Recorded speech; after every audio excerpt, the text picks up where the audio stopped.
Oi? Estou lendo esse livro aqui, muito interessante, chama A Voz na Sua Cabeça, do Ethan Kross.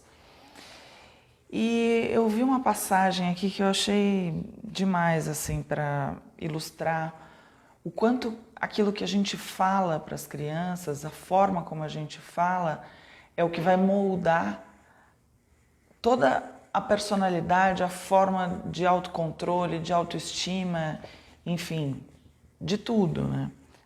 E ele fala de uma pesquisa do Lev Vygotsky, que é um psicólogo da época da União Soviética, e ele estudou bastante sobre a linguagem, né? Muito interessante. Ele fala sobre a zona de desenvolvimento proximal, enfim, ele fez muita coisa pela pedagogia.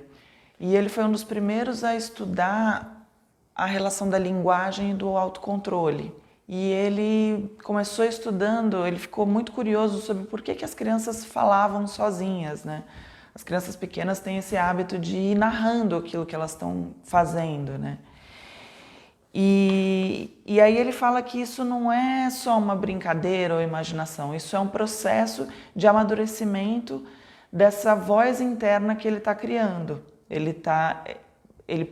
A criança primeiro usa a voz para fora, ela vai falando, narrando as coisas e depois essa voz vai introjetando e ela não precisa mais falar alto, ela só pensa. Vou ler essa partezinha, olha que interessante. Ao contrário de outros pensadores importantes da época que acreditavam que esse comportamento era um sinal de desenvolvimento não sofisticado, Vygotsky viu a linguagem desempenhando um papel crucial em como aprendemos a nos controlar, uma teoria que mais tarde veio a ser confirmada por dados experimentais. Ele acreditava que a forma como aprendemos a administrar as emoções começa com o relacionamento que temos com nossos principais cuidadores, geralmente os pais. Essas autoridades nos dão instruções e nós repetimos em voz alta, muitas vezes imitando o que dizem. No início, fazemos isso de forma audível. Com o tempo, porém, passamos a internalizar a mensagem em uma fala interna e silenciosa.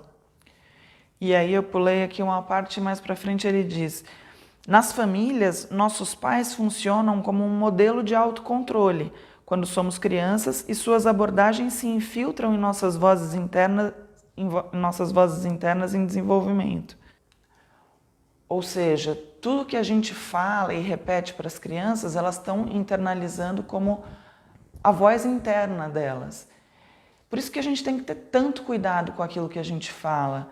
Se a gente fala, você não come nada, você só come bobagem, você é preguiçoso, você está sempre pensando aquilo que ela tem de pior. E essa voz externa vai virar a voz interna dela. E ela sempre vai se achar a pessoa difícil para comer, nunca vai atrás de se alimentar melhor, porque já tem esse rótulo, já tem essa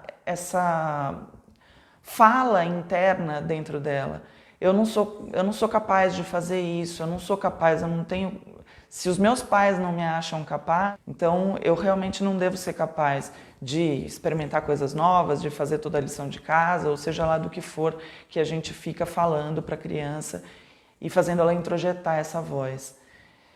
Então é muito importante aquilo que a gente fala com as crianças e ter o tempo inteiro, a gente é a noção de autocontrole deles.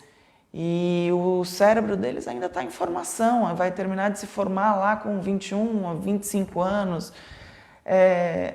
A gente não, a gente já terminou de formar o nosso cérebro e a gente está sempre em constante evolução e a gente pode também aprender a ter mais autocontrole para se comunicar com as crianças.